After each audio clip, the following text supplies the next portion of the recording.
Welcome to Changing Lives, your 67-day path to empowerment. Now, today on the show, we're talking about victim versus leader. Do explain. Right. So I am a woman and I'm a mom. And I have been a single mom. And I really had a big problem with people putting me in a box and saying, oh, shame, it must be so hard being a single mom. Because in fact, it wasn't. It was inspiring. My kids motivated me. I've got two amazing sons. And they really inspired me to be more, do more, grow more, and just really get out there and make it happen because I wanted to be an amazing role model for them. Okay.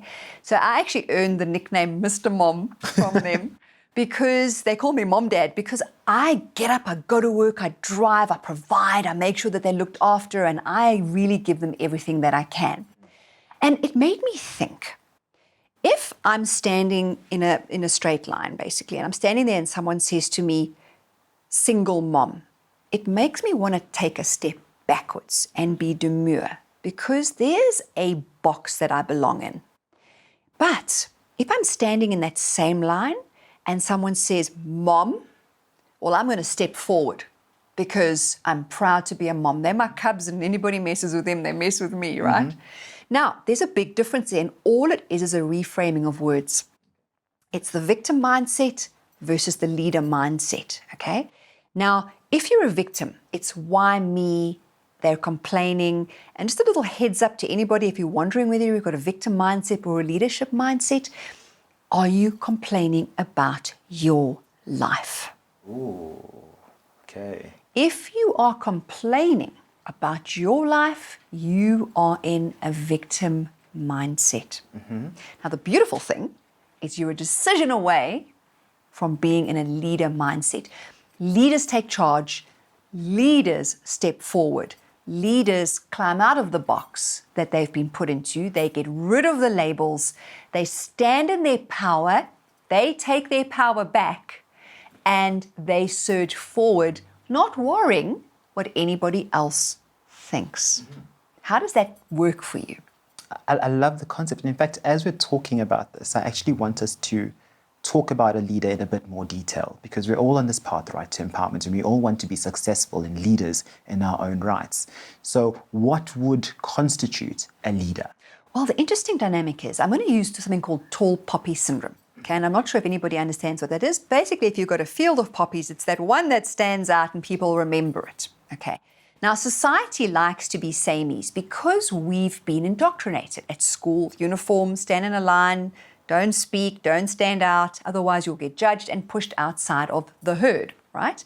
And that stems back to our primal brain because we needed to be inside the herd so we wouldn't freeze to death and we wouldn't starve to death.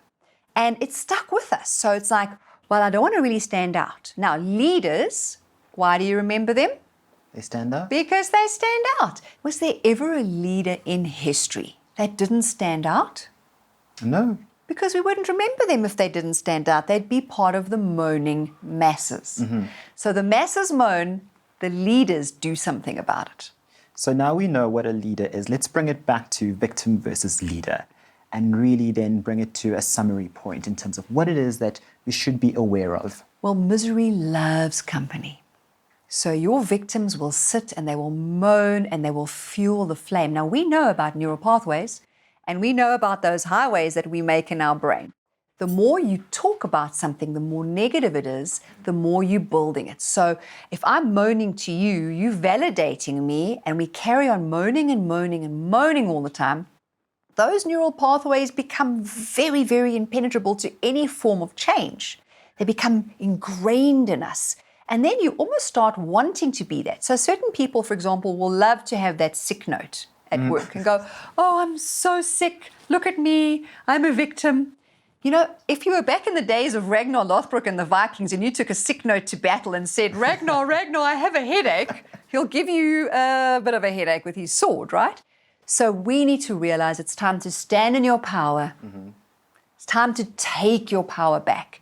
Stand out, lose the fear of judgment. Yes, you will be judged when you stand out, but you will have taken your power back and you will have gone from victim to leader, and your whole life experience will change. And that it's okay, touching on the point of judgment, it's okay. People always have something to say. always. Tanya, thank you so much. This has been great.